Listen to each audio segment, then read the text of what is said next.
Hey everybody, it's right at 12 o'clock. Hey Dana.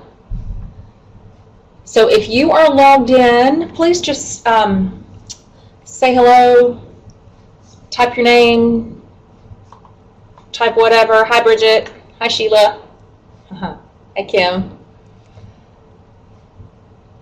So as you see, our first slide here, hi Ron, gives you a little stress IQ test. So if you want, you can take a sheet of paper, or if you just want to read through these and see what you got in terms of your knowledge of stress, okay, and its effect on the mind, the body, long term. While you might be doing that, or just getting squared away while we're getting ready to start, just want to remind everybody that we're logging in with first names only. I don't see anybody who has not done that, but just for privacy's sake, we want to be sure we have everybody's first name only. Want to remind everybody to stay logged in the whole time as best you can. And when we end the meeting, there will be a brief survey at the end so that you can give any comments or you can get your PERCA points. Okay, so I'm Susanna, and I'm very glad that everybody's here.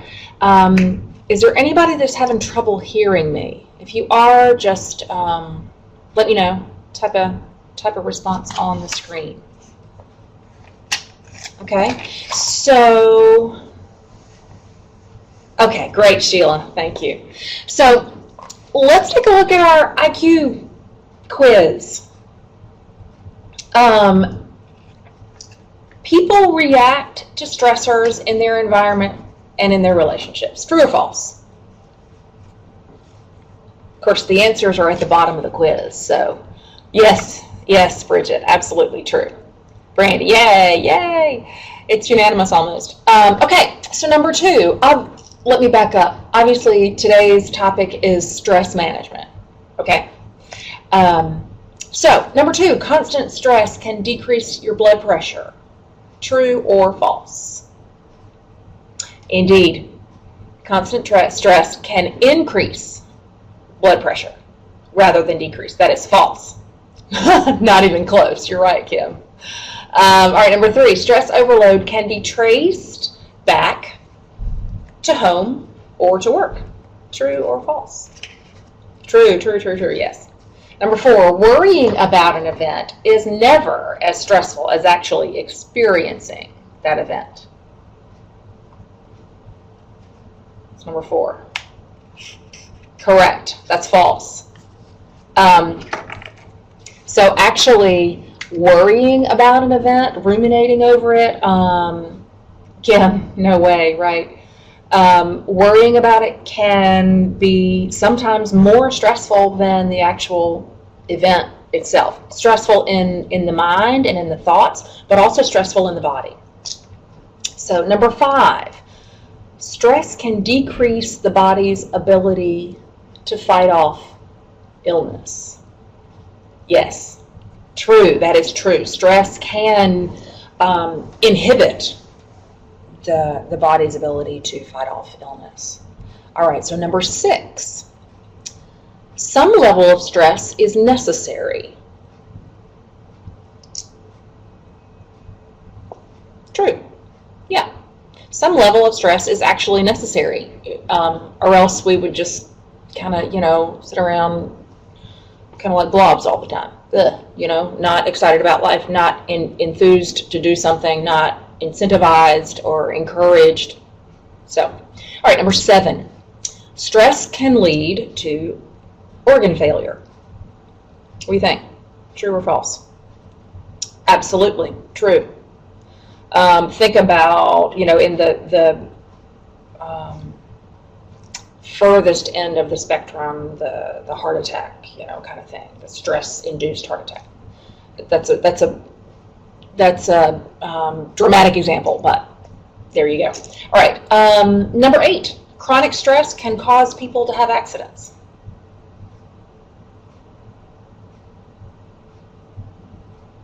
Oh yeah. So Kim, when you said it's not something you've ever thought of, are you talking about number 7, organ failure, or are you talking about number 8, chronic stress can cause accidents?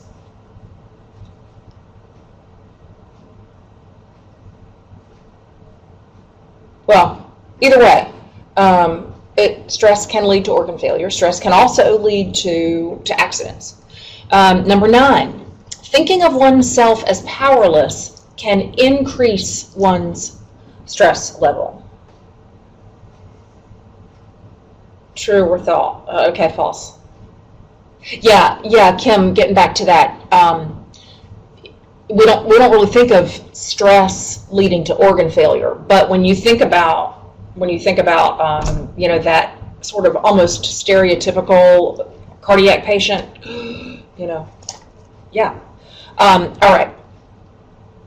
So yes, thinking of oneself as powerless can increase one's stress level. So number 11, stress produced by a situation depends more on the actual event and less on the person's belief about that situation. What do you think? Yeah, Tony, hi.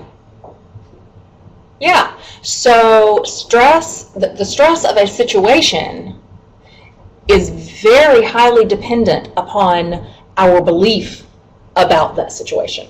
Okay, that's what number 11 is about. So number 12, someone making multiple life changes at once or in rapid succession is less likely to get sick.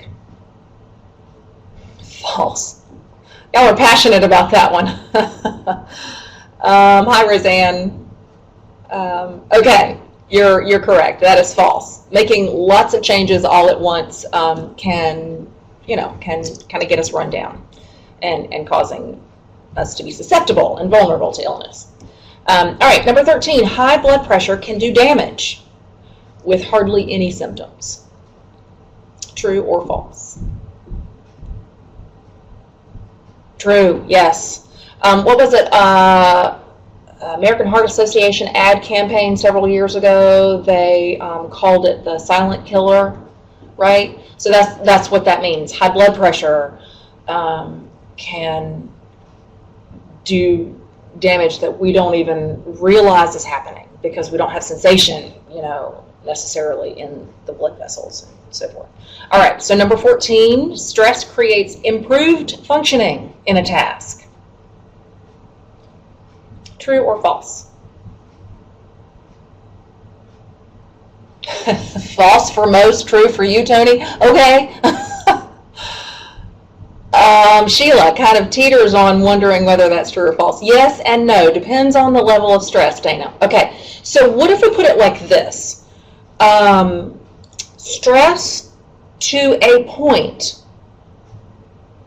yields greater sense of urgency and perhaps higher motivation toward a task. But keeping a stress level high, once you no longer have the need for that motivation for that single task, then all the tasks that cascade afterward could be impaired by that chronic stress. Okay? So think about it that way. All right, let's go to the next slide. Oh, there's my arrows. Yeah. Sorry, a little confusion. I really am not stressed right now. All right, so stress happens. Now that we've thought about all these kind of ins and outs of stress management and kind of what stress is and how it can affect us, we're going to go detail by detail through what stress is and how we can better manage it. All right, so stress happens. Let's develop a stress management plan. Before we go to the next slide, several of you have come in since we got started. My name is Susanna Cecil. I am the Behaviorist Program Coordinator. And this topic clearly is stress management. All right. And if you are new to virtual group, welcome. We're glad you're here. Everybody who's been around a while, welcome back. We communicate through typing questions. So just whenever you've got a question, just type, or if you have a comment, just type away, okay? All right, let's move on. What is stress? The stress response is ignited when we perceive that there's a higher demand on us, or the resources we have available to us, a higher demand than we can meet. Okay, that could be in a single moment, it can be across time. Okay, but the stress response is kicked on when we perceive, when we think that this is a stressful situation. That's what those questions about our perceptions and our beliefs can actually produce stress, okay? So stress isn't about the situation or the event necessarily, because events just happen, right? Stress happens, events happen. It's how we perceive that event and how it relates to us and our life that creates how we respond, creates the stress. Though stress gets a bad rap, stress can be beneficial. Think about a level of stress propelling you toward an achievement. All right, let's say you've got a big exam. You're in school and you've got a big exam coming up, and the stress of you knowing that that's an important exam can propel you toward effective studying. Okay, so you have this heightened awareness, you have hyper focus, so you're able to study and get all the information plugged in, and then you go take the test and you get it done, and then it's over. And hopefully the stress will wash away because your perception that that important critical moment has gone away is in fact what's happening. Okay. That is, so it can propel us toward achievement. It can drive us toward positive change. If we're in a stressful environment and we just need to make changes, stress can initiate for us the desire to change. When we're able to gather our resources, to marshal our resources and make the change or move toward that achievement, stress can actually be a good thing. However, when we feel like we're ill-equipped, we don't have what we need to meet a challenge, or we become overwhelmed by too many demands, that's when stress can cause damage. It can cause damage to our work functioning, to our relationship, the quality of our relationships. It can cause damage to our overall health. Okay, doke. So any questions before we move on? Anybody? Okay, we're going to our next slide. So, why do we stress? Do we stress? When our brain perceives a stressor, a threat, okay, the body responds by igniting what's called the sympathetic nervous system. So there's the parasympathetic nervous system, and then there's the sympathetic nervous system. Think of it like your brain has sympathy for the stressor that's going on, so it kicks the sympathetic nervous system into play. The sympathetic nervous system is also known as the fight or flight response. Okay, examples of what might cause that can be just some perceived threat of imminent danger. Okay, think of saber-toothed like cavemen and women and children. Back in the day, saber-toothed tigers were chasing them down. That's imminent danger. So that's when this sympathetic fight or flight response was for survival, okay? It can be a car wreck. It can be 24-hour news media. If you are a cable news junkie and you have that stuff on all day long and you actually are listening to it all day long, it can heighten it can keep your sympathetic nervous system in a chronic state of awareness and of being on. Another example, chronic arguing in relationships. By By the other side of the coin, planning a wedding, planning a big event, it's good stress, right? Having a baby, it's a good thing, but it's still stressful. Starting your dream job is stressful. Ha! Sheila, you're right. Facebook does too. All the negativity. That's right. That's right. That's like that chronic arguing, right? Facebook, yep. Kim says the doctor told her to stop watching the news. Good advice. Good advice. So the fight or flight response doesn't discriminate between positive and negative stress. So you could be starting a new job and it's the one you've always wanted and you're so excited about it, but it's a big deal. So your body gets geared up and your brain doesn't know the difference between starting a new job that you've always wanted or having a baby, adopting a child that you've always wanted. The brain doesn't know the difference between that stress and the saber-toothed tiger. Okay? So the brain just does its thing and your sympathetic nervous system gets awakened. Okay.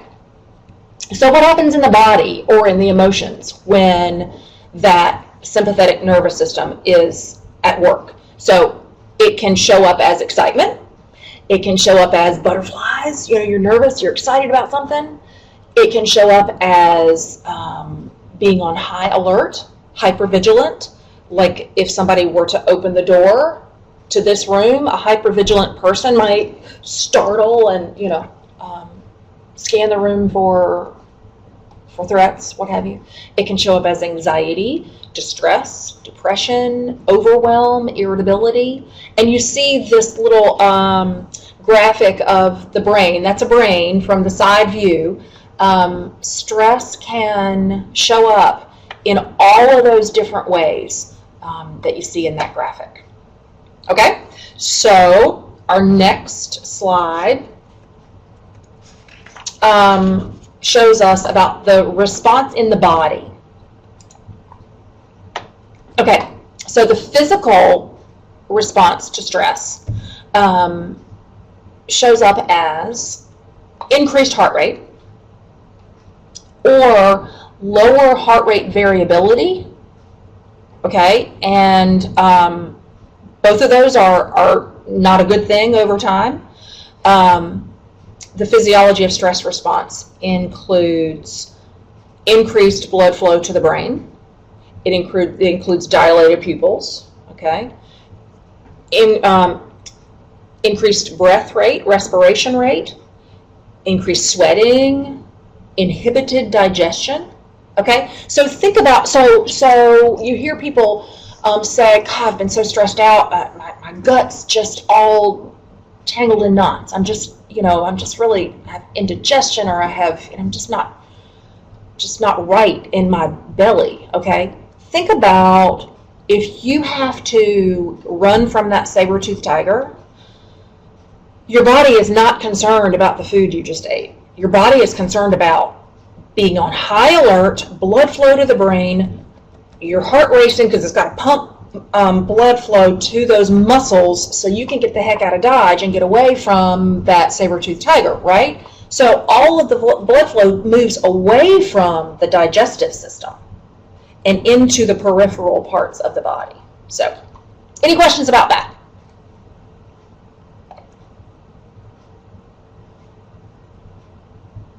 I'll give y'all just a few seconds. No? Okay. No, ma'am. Alrighty. Okay, so let's go. The next slide is about the emotional responses to stress and when it might become an issue or a problem. All right, so when is stress overload a problem? So some warning signs and symptoms.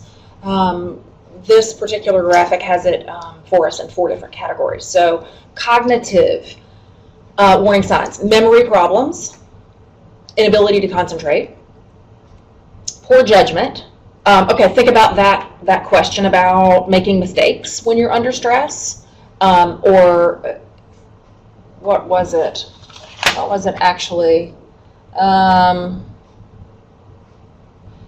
likely to have accidents. That's what it was. People are more likely to have accidents. So think about the cognitive problems that might arise. You're not thinking clear. You're not concentrating as well as you normally would, and your judgment is just kind of off.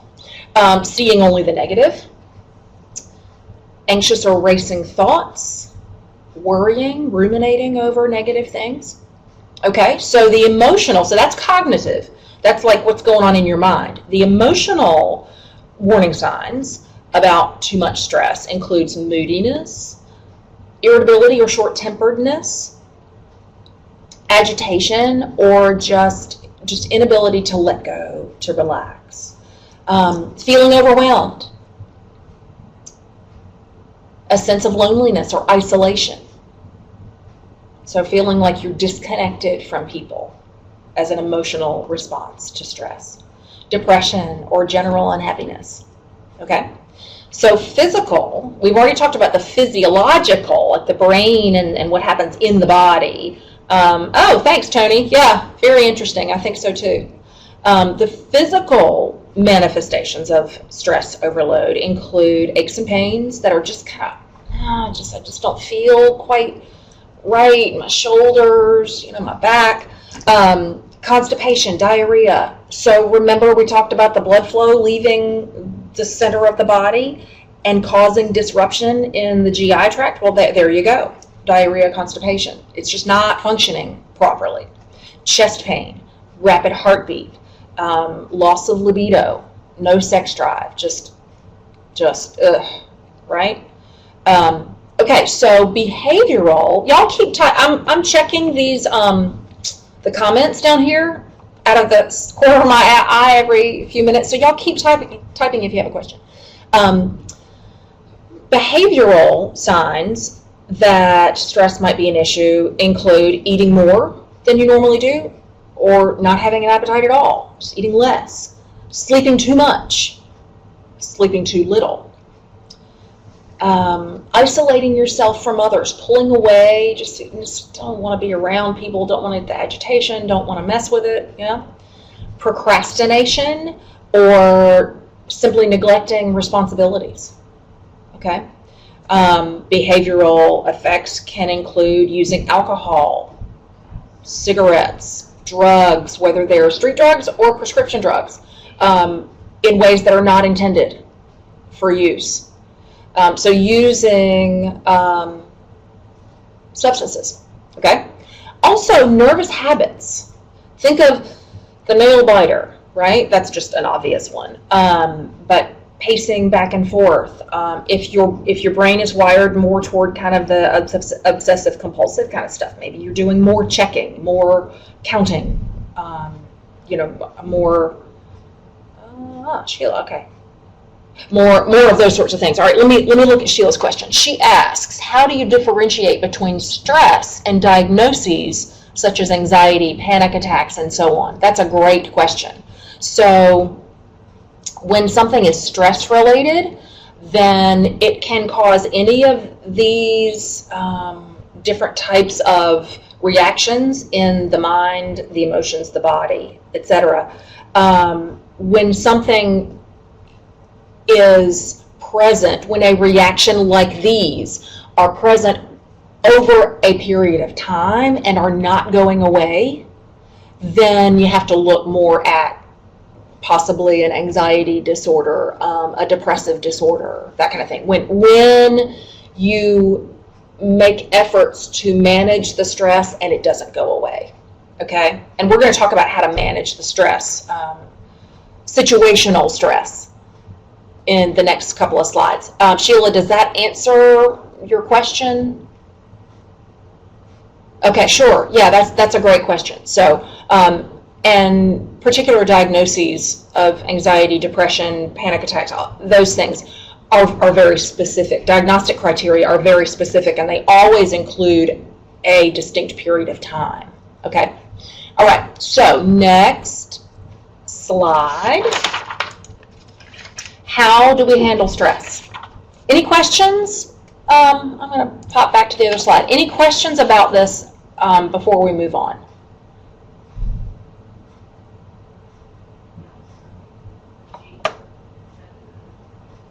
Okay, thanks, y'all. All right, so how do we handle stress? What is the best way to handle it? Handle it. So we can avoid it. We can change it. Thanks, Kim. So we can avoid it. So if there is a particular situation that, or types of things that we know we perceive as stressful, then find a way to get rid of it. Like, who was it that said your doctor told you to stop watching the news? Kim. Kim's doctor said, turn off the news. That's a way to avoid it. Okay? So what if it's the 5 o'clock traffic on Jonestown Road, if you're me, is just maddening and very stressful? Then you could rearrange your schedule. So a lot of times I have to, for my own sake, I have to leave later than 5 o'clock. I have to let that traffic get on down the road before I put myself in that situation.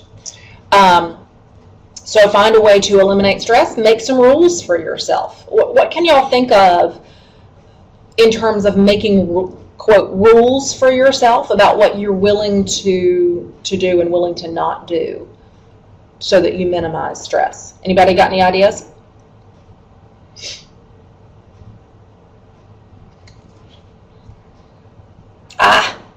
Yes. Learn to say no. That's even on our slide, isn't it? Learn to say no. Tony says, do not keep junk food in the house. Also manage your priorities. Absolutely. Yeah. Oh, yeah. Okay, so Brandy tends to give herself 24 hours to stress about something. Okay, so that's a rule. Nicely done. So you give yourself 24 hours to stress or worry or ruminate, and then you create a plan of action. Okay, good. Sheila has deactivated her Facebook account and has been quite happy. It all has to happen in 24 hours. Okay, so Brandy, when you say it all has to happen in 24 hours, what do you exactly mean? What are you meaning?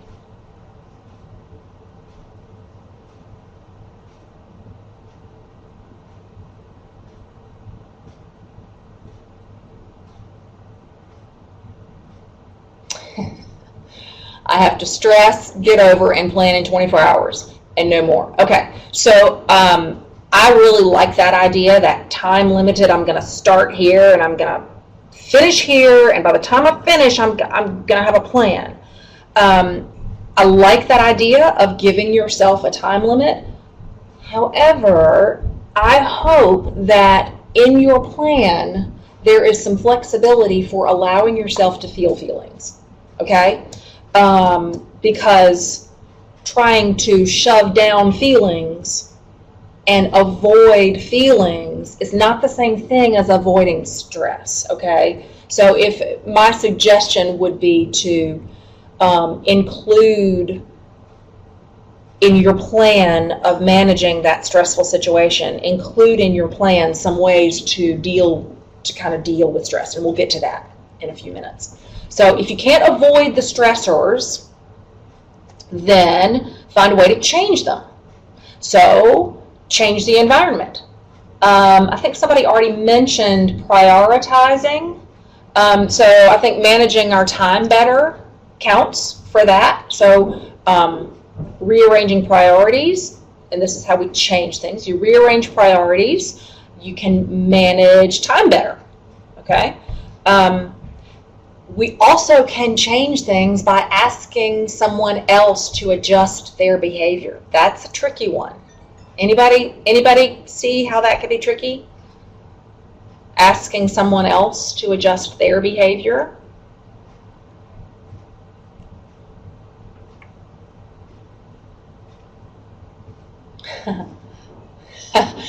Bridget says that sounds stressful. That in and of itself, actually asking someone else. Right. Jennifer has a very good point. You can't change other people.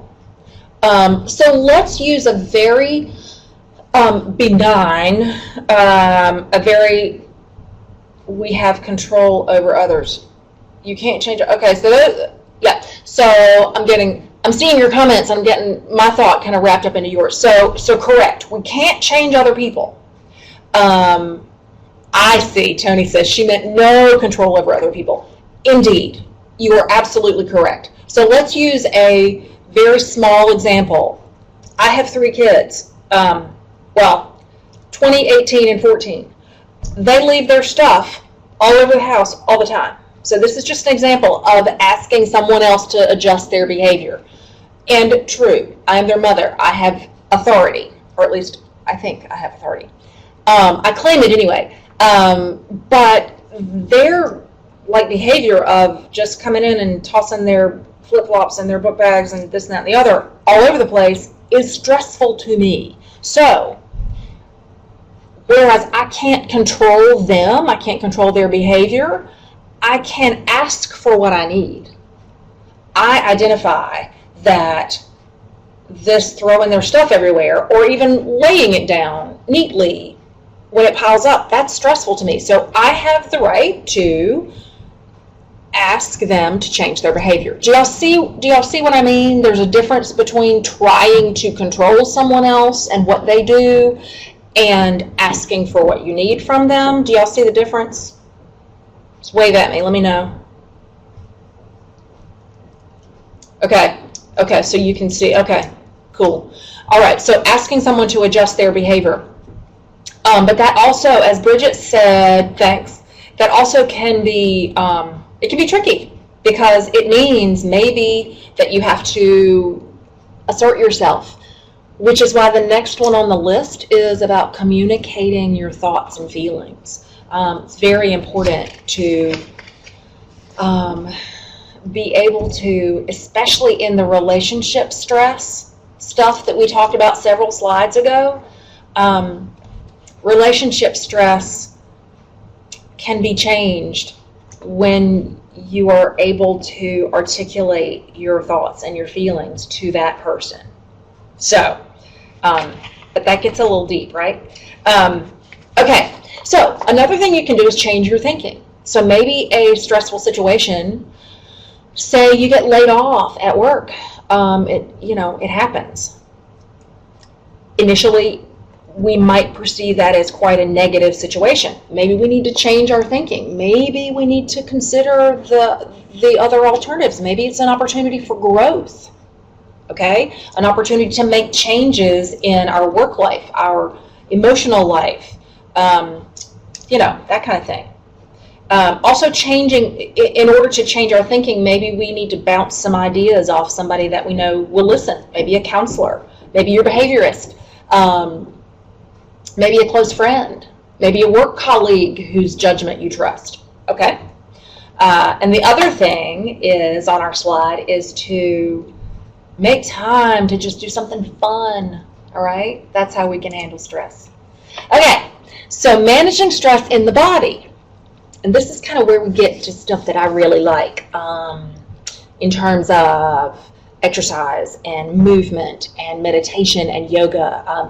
If y'all don't know yet, I'm the yoga teacher here in Winston-Salem on Tuesday nights from 6 to 7. So that means tonight, for those of you who are logged in and want to join us tonight, we normally meet in the lobby, but since the lobby is under construction, we're meeting on the second floor. So grab your mat if you have one. You don't have to have one. We have extras. And come on up to the second floor waiting room at 6 tonight. All right? So how do we manage stress in the body? We exercise. We get moving. That could be walking around the block. It could be going for a run. If you're not a runner, it could be sitting at your desk and using some stretchy bands. It could be getting 2 cans of soup and doing some overhead stuff. Talk with your exercise physiologist. Chris and Amber and Glenn and Jesse and Jeremy and all those guys, ladies and guys, can really help with this. And it is a very effective stress management tool. Okay? Another idea is to spend time in nature.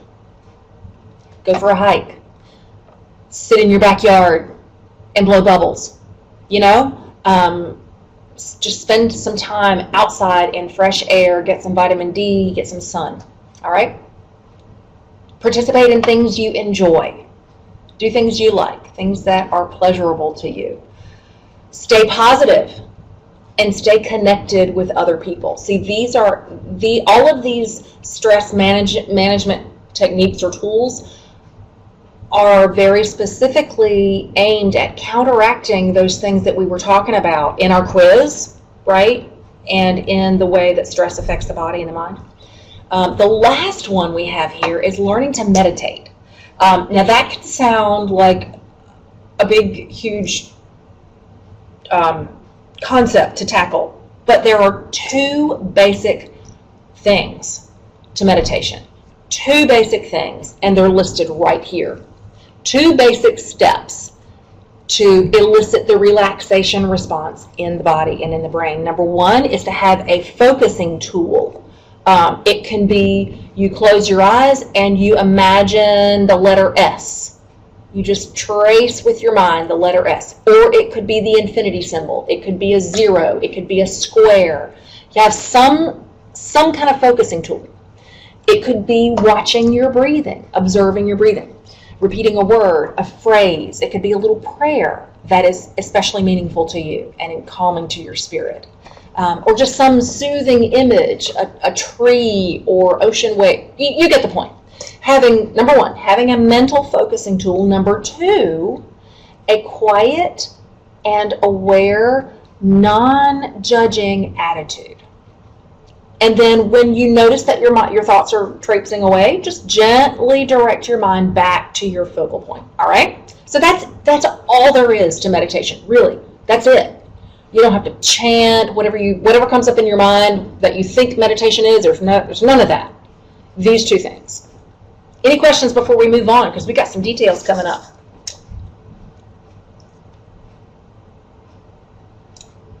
Oh, go ahead. Y'all keep typing. I saw some people typing. All right, I'll continue. Okay, so what can you expect from relaxation and meditation? Remember, meditation is nothing more than those two tools. Okay, at its baseline, meditation is nothing more than those two things. All right, what can you expect from it? You can expect a decrease in blood pressure, a decrease in muscle tension, improved thinking, thought process, improved sleep, restored circulation. So the blood flow comes back into the body, back into the digestive system. Perhaps you could expect improved digestion. You could expect improved or strengthened immune system, not going to get sick as often, not as vulnerable to germs, etc. You can expect increased sense of well-being.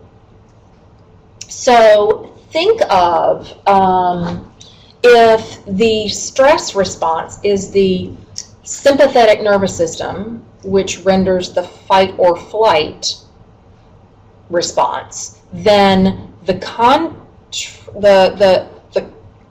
opposite of that is the parasympathetic nervous system, and that's what's responsible for the relaxation response. Okay, so a really good yoga teacher taught me this way to think about it. The fight or flight response, the stress response, is fight or flight. The relaxation response is rest and digest. Fight or flight, rest and digest. Okay, because the digestion gets better. So y'all remember that. All right, so the figure 8 of the relaxation response. You're letting go, in those two tools that we had a few slides ago, you're letting go of the tension in the mind by just focusing on one thing. And all this stuff is going on, in the top of your mind, and you can see that it's there and just let it go and draw the attention back to that focal point. Okay? And then the body is going to respond by letting go of tension. And then the relaxed muscles tell the mind, This is pretty good. Keep going. And then you've got this going back, the circle, the figure 8 going back to the mind releases a little more, and then the body releases a little more. And then the muscles tell the mind to release more. So you've got this nice figure 8 kind of thing going on.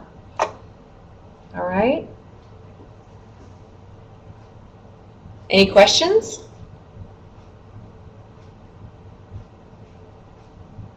Okay.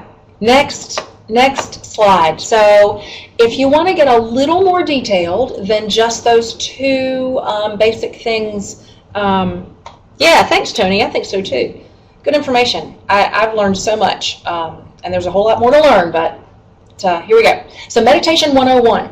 If you want something more than just those two very basic foundational pieces, then here we go.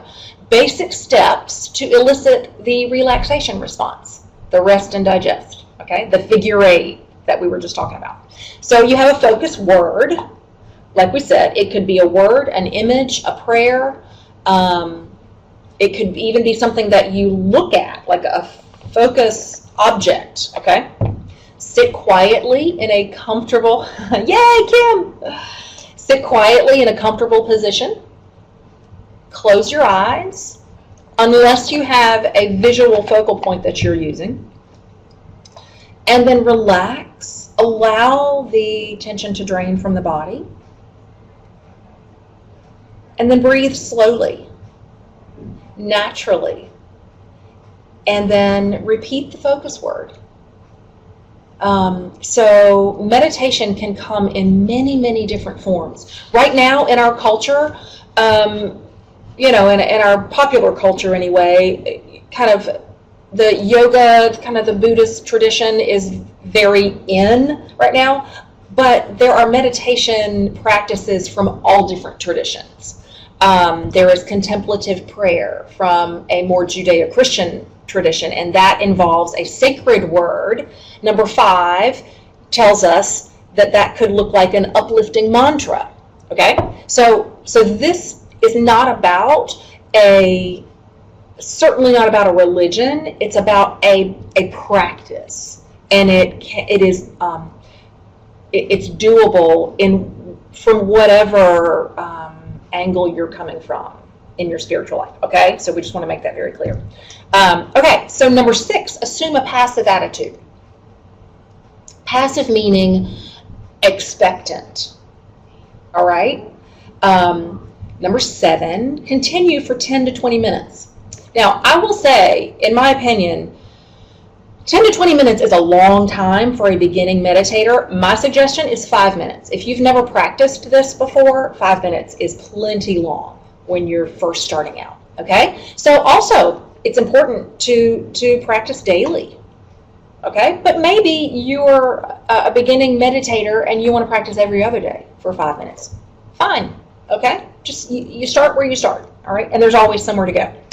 All right. So number 9, and this is really important, when distracting thoughts occur, and they're gonna happen. I mean, our minds just are active all the time. So when distracting thoughts occur, just allow your thoughts to come back to the focus word. Concentrate, focus on that thing, and then continue breathing. Okay? Any questions about that before we move on? Jennifer says no. Anybody else? Super. All right, we'll move on. So, and we're nearing the end of our PowerPoint anyway, but wisdom in our stressed out digital screen-happy age, wisdom can be in any of these forms. Quiet time, no screens, like Sheila did, right? Sheila deactivated her Facebook account. That took some guts, but she unplugged from that. So spending some quiet time. Spending time in prayer. If you are a person of faith, then spending time away from a screen, away from noise and other people, then spend time in that prayer, in that meditation. Slow, mindful movement.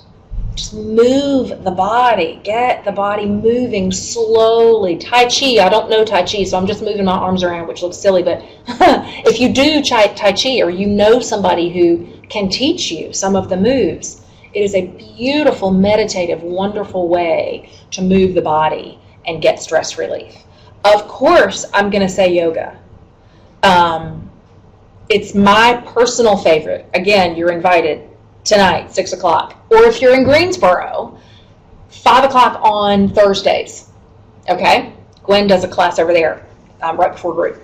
So slow, mindful movement. It could be Tai Chi. It could be yoga. It could be just dance. Maybe you close the blinds in your house and you just move around to some lovely music, and it doesn't have to look like anything. Okay? Soothing music. Nature walks. Get out into nature. Go take a very gentle hike. Okay? Spend time with your animals. If you are a pet person, spend time with your pets. All right? And then the graphic over here is something that I found some time ago that is just a nice description of how meditation in any of its forms can help. Okay? So, I've got some books and resources on the next slide that I'd like to share with you, but we've got about 10 minutes left. Does anybody have any questions or comments? Any thoughts that you'd like to add at this point?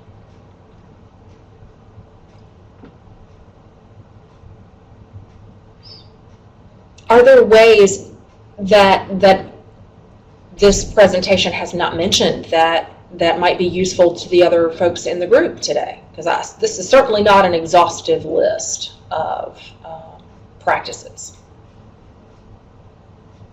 Oh, swinging on a swing set. Yay! I love that. Or just in a hammock. Ah, that's a great idea.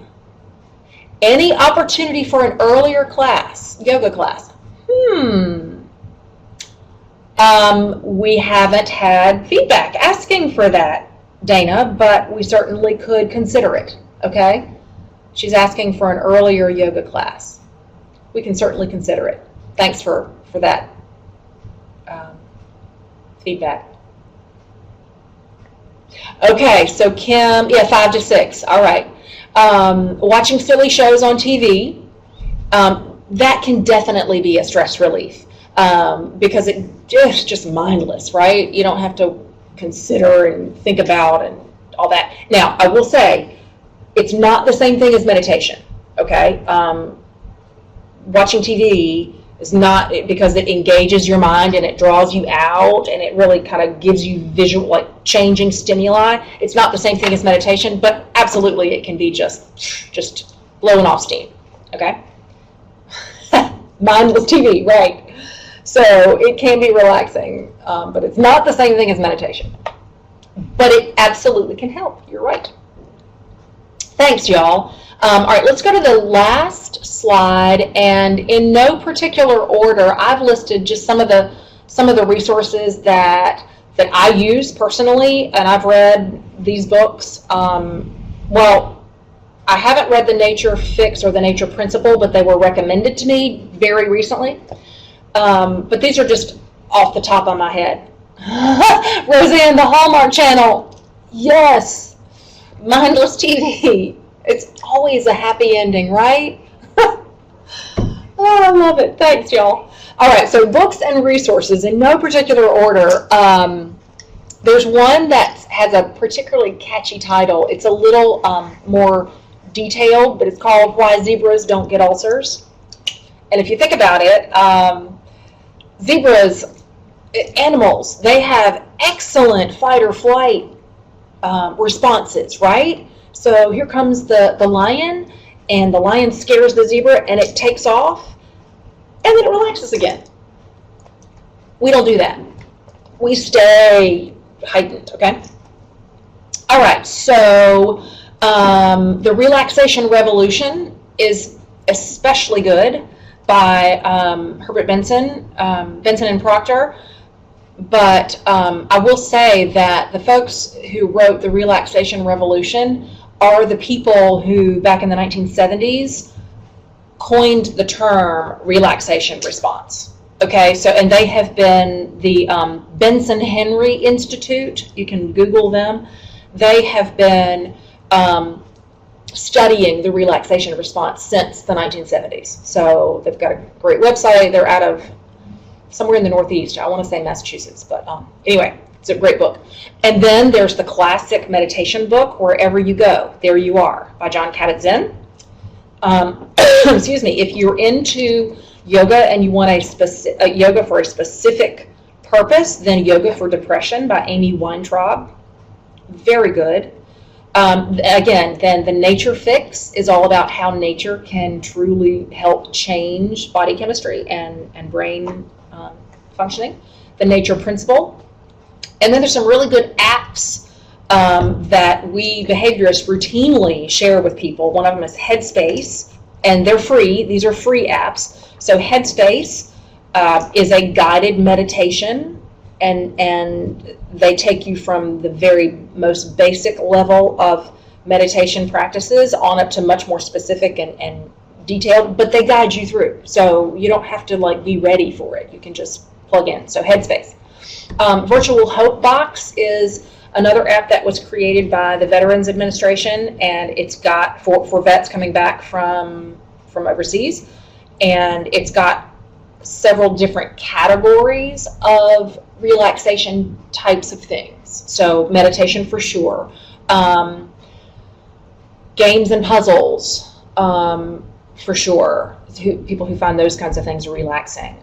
So that's Virtual Hope Box. And then there's one that I just found called Calm. I believe it's free. I hope it's free. I'm going to check it out later today. Adult coloring books, great idea. Great idea. And so for the last few minutes, before we close, are there any questions? Are there any other ideas that y'all thought of? Any other thoughts about the relaxation response, the stress response, etc.?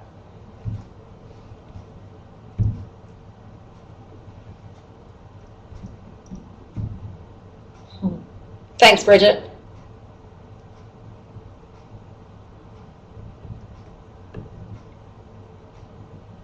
Okay. Thanks, Kim. So if there's nothing more from y'all, then thank you for joining us. Thanks for joining each other.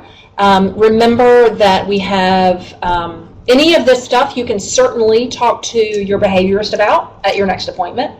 You can send us a My Wake Health message. You're welcome, Tony.